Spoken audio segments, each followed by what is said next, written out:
This presentation is part of a series regarding manufacturing. Today, we will discuss about digital transformation in manufacturing. My name is Jose Coronado, Director of Product Management at PTC, and I'm responsible for Creo manufacturing extensions. Just a very quick overview of the different workflows that we support with Creo. So we have the design to manufacture functionality here outlined. It can be additive or machining. For instance, we can have now generative design, geometries produced by artificial intelligence. Maybe you are aware of this kind of functionality in Creo. We can have our legacy parts that we have been producing in Creo for many, many years. And both can be completely manufacturable with Creo. So we can create directly machinable shapes with generative, can create either legacy-based geometries or bionic shapes that will go into the additive workflow. And all of them can be simulated and sent to the different machine tools, hybrid, or 3D printers themselves. So a word about the strategy on the two sides. I would say at this moment, oversimplifying, two sides of the story. For one side, additive, which is new, is something that many of you or users are either experimenting or already using for full production. For many years, almost, I don't know, maybe 35 years, you have been using additive for prototyping. This is not on discussion. We are talking here about functionality that you can use for end-use parts production. So our additive strategy having around lightweight design, and this is based on Creo users' feedback. Lightweight design is very important. We have been working on generative design in one side of the story, in lattice modeling in another side of the story to achieve lightweight design objectives. Also is another component, very important, is self-supporting geometries.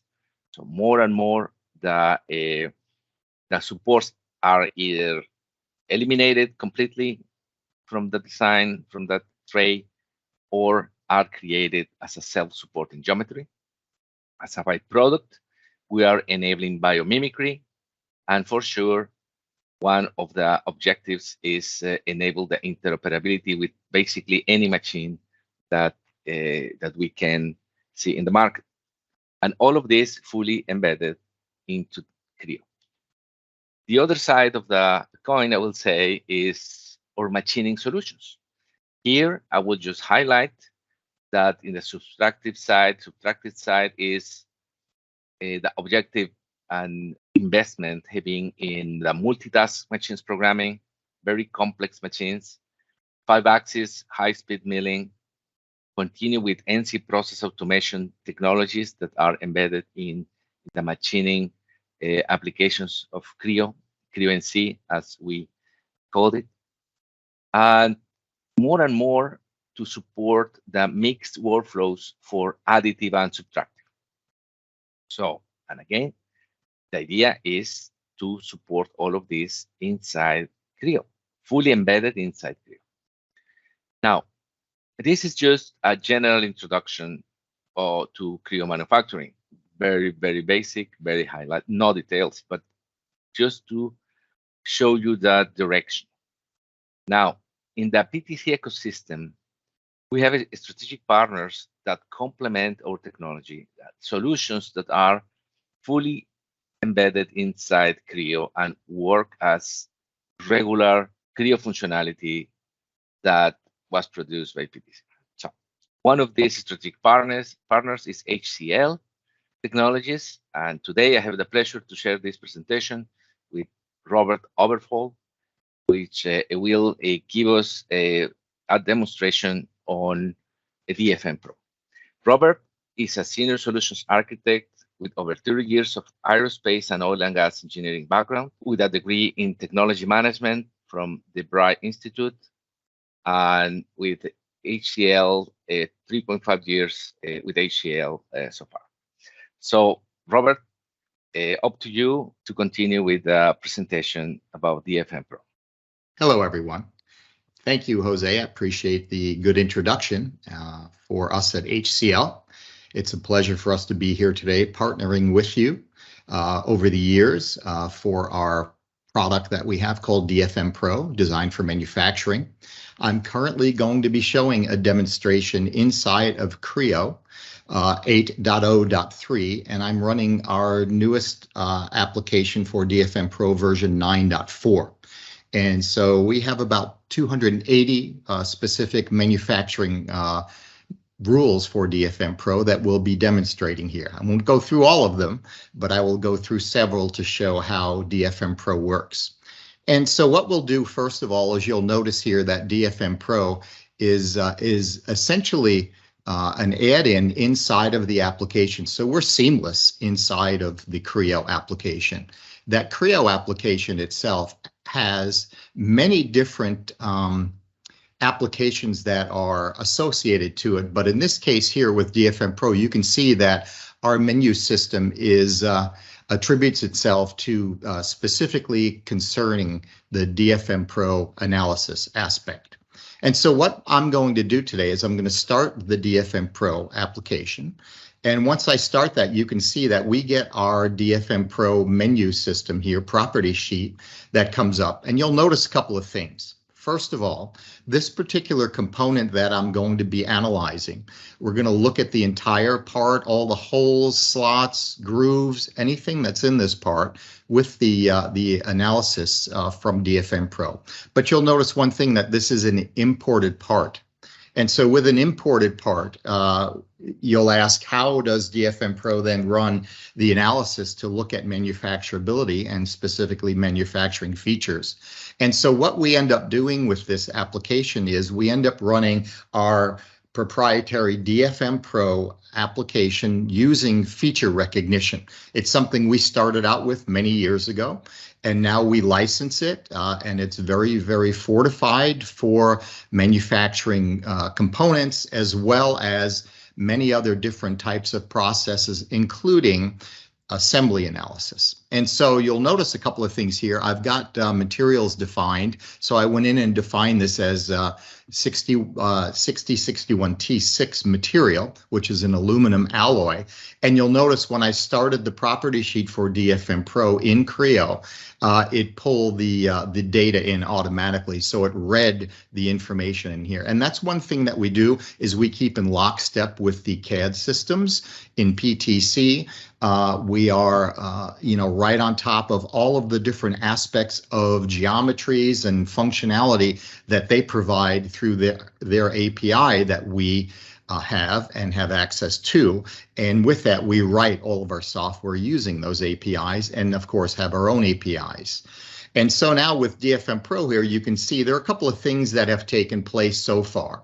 We have a nice menu system up here. We have a way to look at the analysis data. We even have a costing module, and we have a server that will batch assemblies.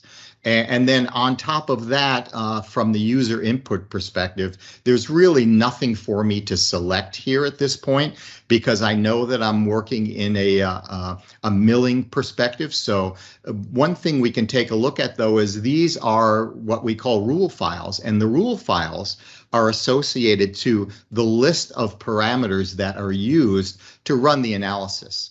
So the analysis basically goes through and uses a selection of rules that here you'll see I sorted by the rules, and I have 55 rules selected out of 275. And so those cover a category of milling, turning, general, and drilling. And so with that, I'm able to go ahead and tell DFMPro to use this specific file with this extension to run the analysis. And then what ends up taking place is feature recognition will run. It will analyze the solid model, put all of the feature information into an array, and then bounce each and every one of those features, for instance, all the holes, off rules that are related to hole analysis. And then based on that information, we get results. And so with that, it's not only prismatic milling and assembly, as I mentioned, and of course, we have other things too that we can analyze for additive manufacturing, casting, die casting, and so on. I'm going to be interested today in running the prismatic mill, which was my default setting, and I'm going to analyze the entire part that has these gray colors in it.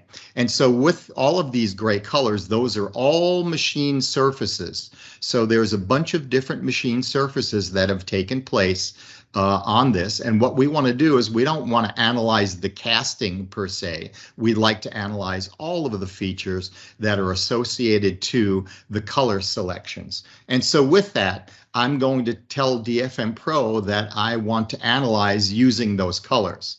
And so there is that capability here where I can go in and tell it to select a region.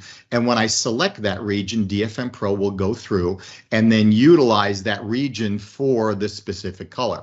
Now, to save a little bit of time, because I know I'm limited on this presentation, I'm going to import the results that I had already run previously. And here's one nice thing about this capability. In certain cases, some processes may take longer than others to run the analysis. So what we allow you to do is once an analysis is done, you can save off the actual snapshot of the DFMPro analysis. So let's take a look at the analysis here.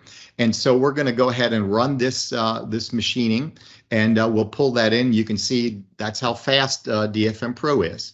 And so some of the things that have happened here so far is when I ran that analysis, it ran the feature recognition and it ran the rule library against feature recognition and then came up with what we call recommendations. So here's the level of rules that are associated to DFMPro. So no longer does a user have to go through and do section cuts on a part to figure out if he's got, you know, the configurations correct, the fidelity of the actual geometry from a modeling perspective in terms of manufacturability, right? And so we'll take a look at some of these manufacturing rules.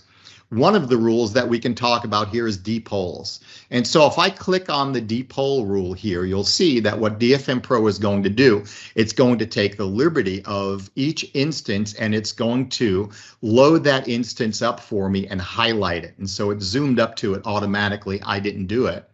And basically, it's going to give me the information about the specifics. So just so you know, I happen to know that for depoles, what's considered a depole is when the ratio of the diameter to depth exceeds 8. And that's our standard value inside of the system here. So if you do a division from the diameter into the depth, it better be less than or equal to 8. And if it's over 8, then what ends up happening, it becomes what we come to know as a depole. And so in this case, this one's pretty close. It's 8.03. So it's right on the cusp of being within tolerance, basically, for the maximum of the depth that you can cut. And because of the fact that I chose aluminum, that's probably going to be okay for this part. So as we go through, we'll start looking at some of the others. There's another one. There's a couple of them that have that same size. But as you'll see here, that diameter is going to change up in this value here. So now the ratio is 11.2 for this particular hole. So as I come through and look at that one, now that hole goes pretty deep. And so that basically violates the 8 custom rule that we have that basically says if I have a depth that is greater than the diameter, which is that value of 8 for that particular ratio, then let's go ahead and flag it. And that's what is happening here right now. We are actually flagging geometry so that you can see the geometry and what's taking place from a manufacturing and machining perspective. And so as we're going through and looking at the application, let's take a look at some of the others here. And we can look at some things that are going on from this perspective here that you see this little menu system popping up. Well, one of the things that happens from a design perspective is designers come through, and as they're using the system, they may need to have a piece of geometry or an instance of geometry. It needs to remain the way it is, even though DFMPro is making a recommendation. And those recommendations go deep. In fact, we have a help file that's available for those recommendations. This helps understand what the rule does. It explains it. It gives the recommendation. It shows the right way to machine and the wrong way to machine. And this is actually a good tool for new designers that come on board that don't really know manufacturing. So in this case here, what we're going to do is I'm going to zoom up on this particular item here, and we'll take a look at it from this perspective here. And as I'm zooming up on that, you'll see that the instance is available here, the whole is available. And so what I'm going to do is I'm going to create a note here, and we'll just put the word note, and we'll call it note 1. I can put anything I want in here, but what I'm going to do for this particular case is just tell it that I want to capture it. And you'll notice it put a little mark there. The nice thing about that now is I now have told DFMPro that I want to use the toolbar here to take a snapshot, and I want that snapshot to become available inside of a DFX report in Excel. So if I press the button now for a report in Excel and I tell DFMPro to go ahead and do that, let's say I'm a designer and I want to communicate with my manufacturing facility and I want to let them know that I need to have something the way that it is. So I may decide to fix all of these things, but I may need to leave that one there. So as DFMPro is going through, it's gone ahead and it's generated the 2 files for me here. And so with that, I'm going to take a look at what DFMPro is showing me from this perspective here. And we can take a look at the actual file. So you can see it took a snapshot of the file that I'm running. So the part has been activated and it takes that snapshot. And of course, I'm in Excel. It looks at the information about the version of Creo that I'm running, the version of DFMPro, who I am as a user, what manufacturing process I chose, what percentage of data that I'm looking at here from a nominal width perspective, which we didn't include.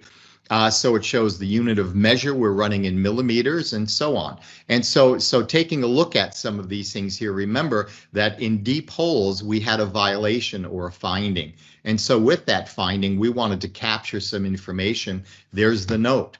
And so you can see what DFMPro does. It captures the information about the parameters and the ratio. And then, of course, at the top of this Excel spreadsheet here, I could put the required actions, the status, and so on, and I could send that off to my manufacturing facility to tell them that I would like to, for instance, leave this way, or I need to have it this way. And so they would have to figure things out. But generally what takes place in DFMPro, because of these findings and the tribal knowledge captured in the rule file, it behooves the designer to make changes to accommodate the findings that DFMPro is looking at. And so here, holes intersecting cavities, that's another one. And so we take a look at that rule, and you'll see there's 4 instances here. And so as we go through and look, and if we go down and look at, there's a bunch of different holes that are intersecting here. And so with that machining process is going to be very critical for manufacturing. So what we want to be able to do is maybe give a note to the manufacturers as well that we can tell them, hey, we have this case here, and even maybe from a quality perspective, we've had issues in the past. And so we want to make sure that we're looking at specific things and communicating correctly using the tool. And that's the beauty of DFMPro. So here's some criticality items here. And one thing I want to mention about the criticality, and then we'll come back, is DFMPro sorts by criticality. So critical items in aerospace and defense, generally, just for one instance of a mistake, will cost anywhere from $8,000 to $16,000 if it has to go back into an ECO and go back into engineering to get a change. That's for one instance. And so basically looking at some of the things that we've already seen in DFMPro, we might have to send this part back to get it revamped from an engineering perspective. So as we go through here and look at these criticality factors, you'll notice that DFMPro is also sorting those and compiling those into a list of criticality. So another thing that we can take a look at here is narrow regions and pockets. And so what DFMPro is doing, it's showing us here that we've got this narrow region, and with that narrow region, it's telling us we've got one instance. And if we take a look at that instance and I zoom up here, it's telling us here that the recommended value for the narrow region should be greater than or equal to 3 millimeters. And in this case, we just barely hit the max. And so, but DFMPro is base, or the minimum, I should say. But DFMPro is basically telling us that, you know, it looks at these little values here and it gives us the comparison. And that's all done through that feature recognition and the rule base. And so with that uniform non-uniform bottom radiuses here, we can take a look at some of those. And it's basically going through and looking at this case here where it's showing us that there's actually a step in the wall here. And so they're telling us that there's an issue with that. And so as we go around, you can see that DFMPro is taking the liberty of zooming in on all of the different cases for us where we don't have to figure out or do section cuts or those types of things. Those are useful, and you can still subsidize the analysis with those tools that are provided in PTC. Which is a great tool, but however, you know, it's nice to be able to zoom up. By the way, DFMPro does the same thing in assembly mode and removes all the esoteric components so you can get right to the issue and the instance that it's looking at here. Minimum diameter holes. Let's see here. Thickness check. Here's a good one. So you'll notice that thickness check here is basically looking at the entire model. And it's going through and looking at a comparison from feature to feature. And so in one case here, if we take a look at this and we look at the actual thickness here is 1.172 millimeters.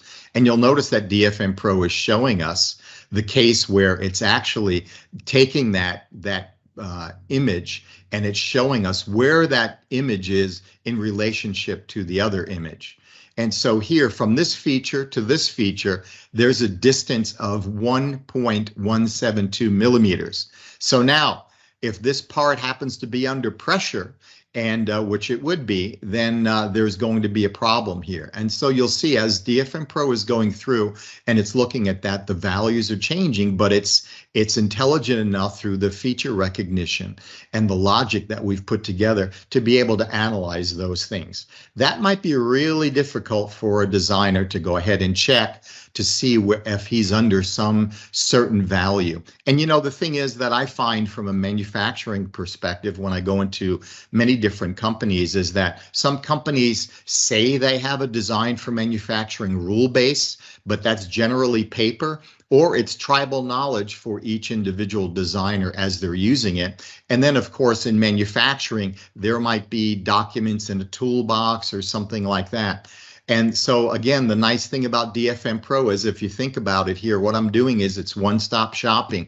I'm going right to the documentation. It's connected directly to DFMPro, and everybody will be reading out of the same document when they go through and look at the information about the specific rules. And in this case, here's the thickness check rule that we were just looking at. And so, you know, going through on that, it's really easy to be able to come through and take a look at, let's just say, if I wanted to do a view here of just a couple of different items, I can highlight those and you can see what DFMPro is doing now. It's taking and looking at some of the items that are selectable here from this tree. And so I can come in here and take a look at some of the items here and look at the dimensions. Then I can just simply go back into the view here. And then based on that view, I can see the ones that I was interested in and were highlighted. And let's take a look at what these values are here. And I'm hoping that they're going to be, nope, they're still less than the 5.0 minimum. And so, and that value, by the way, the recommended thickness, let's take a look at that for a minute. So you're going to ask, how does that happen? So we'll take a look at thickness here. And so I already have it in the screen here, so we'll go ahead and do that. So recommended thickness check here. So you can see this is where the values are coming from. And so again, the help file, same exact button, same exact help file that's available in here is also available in the rule file. So those subject matter experts that go in and configure these values for concerning their tribal knowledge, they can capture that information. And when that information is captured, then they can go ahead and use it in the analysis process. And of course, you can also put some values in here, an alert setting when you're getting close to the value here. And so I don't have anything set up in that at this point in time. But going through and looking at it, so as you can see so far, what I've done with DFMPro is I've used the muscle memory of the system, which goes and uses the exact same logic to go through. It runs the analysis, and then based on the features, and as those features have been found and going through and looking at those, I can go through and select those and tell DFMPro that I want to, go ahead and create a note and send it to someone in an Excel spreadsheet. Or I can go ahead and take and basically, let's go down to the bottom here and I'll show you something. We'll select all of these and then I'll tell it to ignore instance, right? And so when I do that, it's going to ask me, do I want to put a note? And I'll just say note here. And again, just to type something. And so what DFMPro is going to do now, it's going to put those in an ignored instance list. And so that's how easy it is to do a justification on the system to be able to make it so that you can work with the system at ease and it's not overburdening the users as they're going through. The idea is that a designer will make the changes necessary, and some of these changes are going to be very costly if they're missed. So there we go. That's how DFMPro works. And so with that, we have some, other rules that are available, basically giving us part size, width, so on, actual value, and ranges of the part size itself. Here's one that's going to be interesting, and I saved this one for last. So here we have a hole, and that hole has been put in, and it has a flat bottom.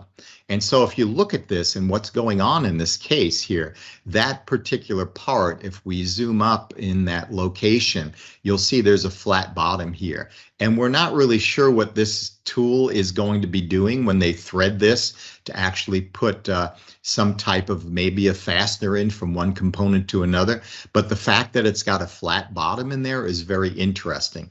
So it's an obvious, kind of a design situation where that should probably have been a drill point angle, or it should have gone all the way through the hole, depending upon how that is, how that was set up. And so as you can see, though, it's hard to get to that location because it's embedded inside, so you really can't get to it. But DFMPro has taken the liberty of selecting that and showing us those things. So now with the tool here in Creo, you could go ahead and select this face and then tell it you want it to do a zoom on the section cut there and zoom up into that. But DFMPro has already given us that information.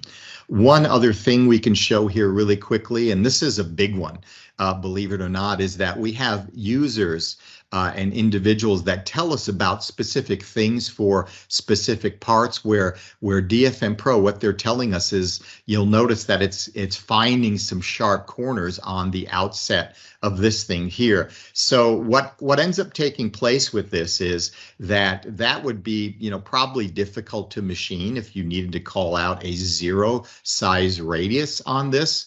And generally what ends up happening is you have cases where sharp corners are called out, but the blueprint or the design, 2D design, might actually state, unless otherwise specified, fillets and break edges and so on by specification. And so DFMPro is able to go through and look at those. In fact, we don't show it, but we have a set of 2D rules as well.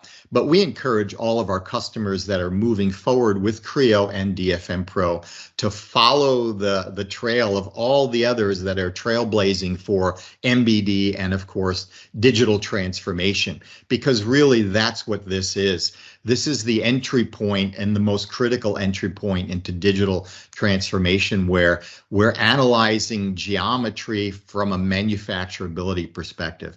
And as I said before, imagine spending $8,000, even if there was 5 findings in here that were changed, that would be a big savings for a company to go through and utilize some of that technology. A couple of other things I'll show you here really quickly is we have a PLM integration.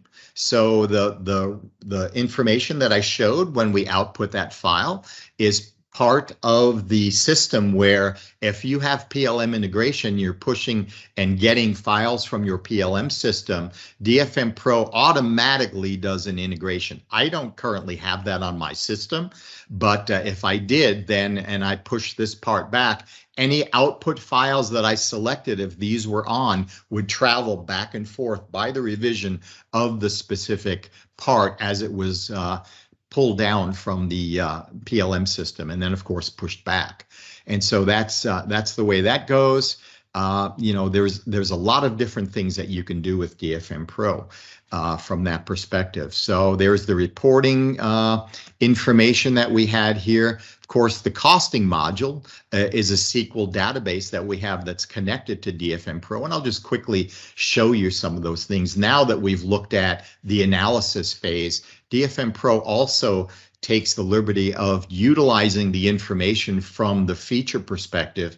It takes that information, it bounces that off a costing database, which has a series of information about specific volumes of material, by machining process, by tooling, and those types of things. And it comes up with a view of what the part would actually cost based on some prerequisites that are put in. And one was the material that we selected. And so here, if you look at, if I wanted to, I could actually send this now to the database, use it. Then if I went back as a designer, made some changes, and the changes actually took the cost down, then I would see that delta difference. This is not a should costing system. It's a quick indicator system. But I'll show you some really cool stuff about it. Is it highlights some of those things that are the really high cost values all the way down. So you can see the sliding scale here in this chart to go through and the machining processes of those. And then secondly, what we can take a look at, we want to look at the operation detail. This is really intriguing to folks when I show this, is we have a set of machines, and you'll notice these machines are picked as DFMPro goes through and looks at the specific geometry. And so you'll see here it has pockets and slots and so on. And so these are the actual selections associated to the analysis based on their cost. And so as you're going through and you're looking at some of those things, you can see that DFMPro is well aware of the geometry, the manufacturability of the geometry, and then also the cost of volume of material removal. Again, to get that quick cost indicator. Companies are finding this very invaluable from that perspective because the designers need to know if they're making the design worse or more costly, or if they're making a design that's going to be more efficient to run the manufacturing processes, and then also to save the company money. And so, right there in those two items here in this this view, we're able to pull in that information and give that information across the board.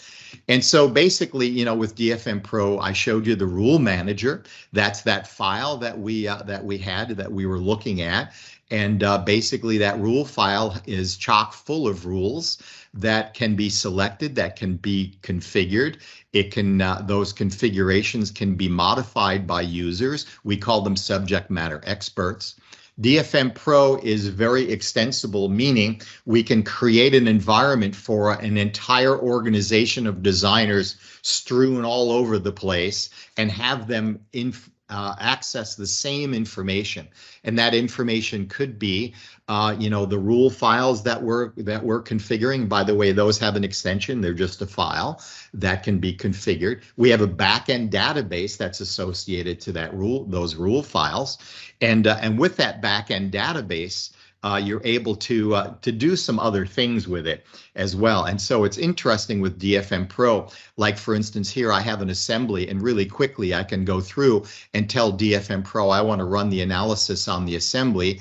And so I'll import that as well. And so let's see, did I run the analysis on this? Let's just run it. Let's just run it from scratch. So you can see here I have an assembly. And while we're going through this really quickly, same user interface, only now I'm going to be talking about running an analysis using an assembly. And so based on that, I can go through and look at my assembly rule files here.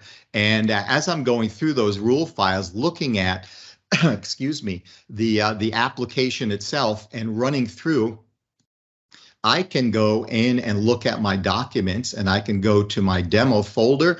I can go pull in Creo demos, and then I have a set of rule files that are available in here that I can select. And as I mentioned, those rule files are basically available to me so that I can use many different types. So if there's different configurations, different shops use different materials or only focus on specific materials, then you can be very specific with that. So I'm going to go ahead and load that up, and you'll notice that the assembly mode has been selected. And so with that, I'm just going to go ahead and run this analysis. And the reason why I want to do that, excuse me, is that I want it to go through and I want you to see what's going to happen here. So basically, we're looking at all of the specific items. So there's all of the components that are inside of this specific assembly. There are also features that are associated to it. So what DFMPro has done already using the feature recognition application, this is live, folks. It's running this analysis on this assembly, and when it gets done, it's going to give me the findings of that. And so we're at 95% now. So a set of rules that are available inside of that rule manager file that we had, that I selected, basically is going to come up and it's going to show me some things. And now you'll notice that it's got the entire part selected. So here it's telling me that I've got a situation where I've got a whole alignment case.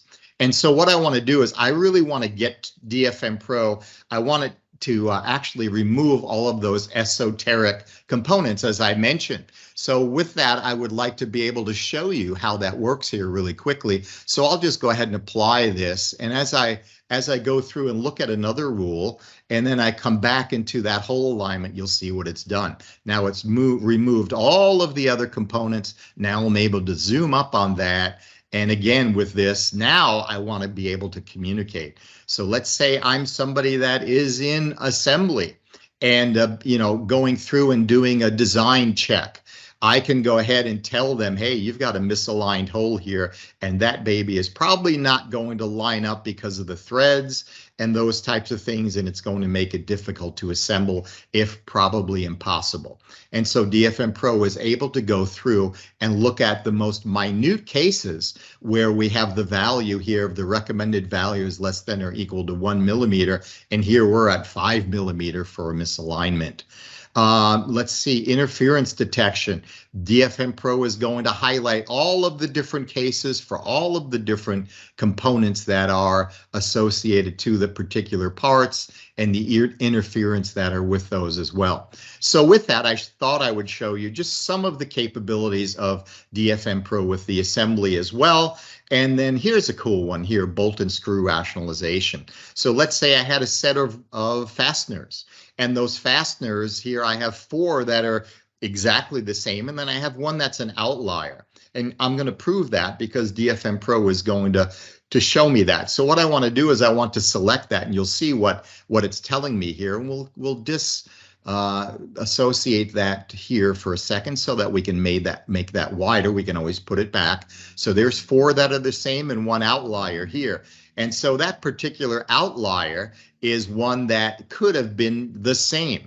And so we've gone into shops where they have thousands of fasteners. And so we created a rule called bolt and screw rationalization. Will allow you to and help you through an assembly rationalize those. So you say, okay, where do those go? And that's the reason why I had that assembly thing turned on here. So if I say apply and OK, and I come back in, we'll just come back into that and take a look at those again. And that's where those bolts go. And so that's basically how DFMPro does it for us. from an assembly perspective, just a few things. So I didn't select everything to show because I know we're limited on time. And so what I would like to do now is turn it back to Jose, and Jose can take over and he can conclude. Thank you very much. Thank you, Robert. It was a very interesting presentation on how HCL Technology DFMPro can help in that digitalization of the manufacturing processes for Creo users. So excellent examples in the machining area. Thank you so much for being in this presentation with me. Oh, thank you. I greatly appreciate your time. Thanks for letting us show it.